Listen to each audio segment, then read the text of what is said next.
Bonjour à toutes et à tous et bienvenue dans cette nouvelle vidéo. Aujourd'hui je vais vous présenter un denier des légions de Marc-Antoine et ici un denier pour la 4ème légion. Bien évidemment n'oubliez pas de vous abonner et on est parti. Alors bien évidemment et comme d'habitude avant de vous présenter la monnaie en elle-même, je vais vous présenter un petit peu le côté historique de la monnaie et ici je vais vous présenter la 4ème légion, donc la légion pour laquelle la monnaie a été frappée. Avant toute chose, sachez qu'il y a eu au total 4 4ème légions. Il y a eu la légion Flavia Felix, la légion Macedonia, la légion Sitica et la légion Marcia. Donc celle qui nous intéresse ici, c'est la légion Sitica. Par rapport à cette légion, tout commence vers 42 avant Jésus-Christ et à ce moment-là, en fait, Marc-Antoine va tout simplement créer la légion et elle va avoir pour but de combattre les peuples parthes. D'ailleurs, peut-être qu'à ce moment-là, elle a aussi combattu les peuples scythes, d'où le nom Sitica qui provient directement du nom Scythe. Mais quoi qu'il en soit, ça après, il y a différentes sources sur le sujet. Son nom a très bien pu lui être donné un peu plus tard. Vous allez le voir, je vais vous en parler juste après. Mais quoi qu'il en soit, peu après, vers 30 avant Jésus-Christ, tout simplement Marc-Antoine donc se suicide et donc c'est Octave qui va prendre le contrôle de la légion. Donc Octave, c'est Auguste, ça deviendra le premier empereur romain. Ce dernier décide donc de prendre la légion et de la placer en Mésie, donc c'est dans les environs de l'actuelle Bulgarie, et là-bas elle sert un petit peu de protecteur face aux différents peuples et surtout elle sert de protecteur pour la frontière de l'empire. Et d'ailleurs ici, les différents peuples qui habitaient en Mésie étaient surnommés les Scythes, ce qui veut dire que le nom Sitica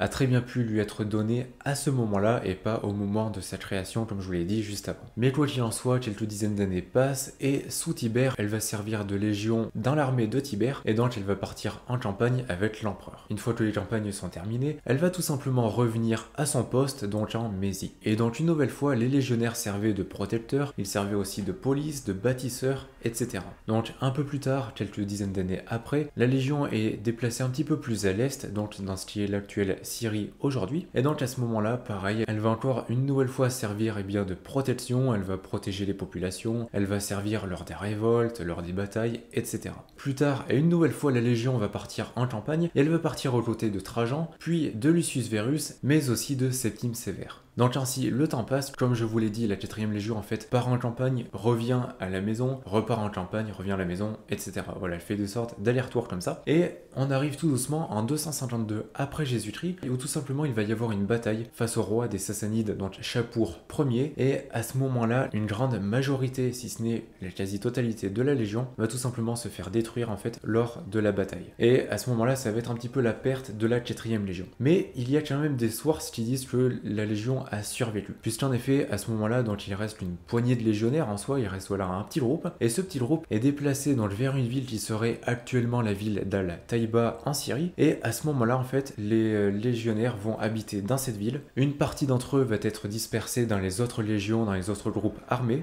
et donc il ne va rester que quelques légionnaires dans la ville, et selon certaines sources, ce groupe restant de la 4ème légion serait resté dans cette ville jusqu'en plus de 400 après Jésus-Christ. Après là, ce sont des sources, voilà, on n'est plus vraiment sûr, mais en gros ça sera à partir de là. Mais voilà, maintenant que vous en savez un petit peu plus sur la 4ème légion, donc la légion Sitica, désormais revenons-en à la monnaie. Donc comme je vous le disais dans l'intro de cette vidéo, il s'agit d'un denier des légions de Marc-Antoine et donc de la 4ème légion. Bien évidemment il s'agit d'une monnaie qui est en argent, et celle-ci pèse 3,46 grammes pour 17 mm de diamètre et a été frappée en 32-31 avant Jésus-Christ. Sur l'avers on peut voir une trirème, donc un bateau romain, voguant à droite. Les légendes sont Ant Og 3 Vir RPC, soit en latin Antonius Aulurus Triumviri Rei Publicae Constituendae, et donc en français Antonin Augure Triumvir pour la restauration de la République. Sur le revers, on peut voir un aigle légionnaire, également appelé Aquila, qui a les ailes déployées et qui se trouve entre deux étendards. Les seules légendes sont Lege 4, soit en latin Legionis Quartis, et donc en français 4ème légion.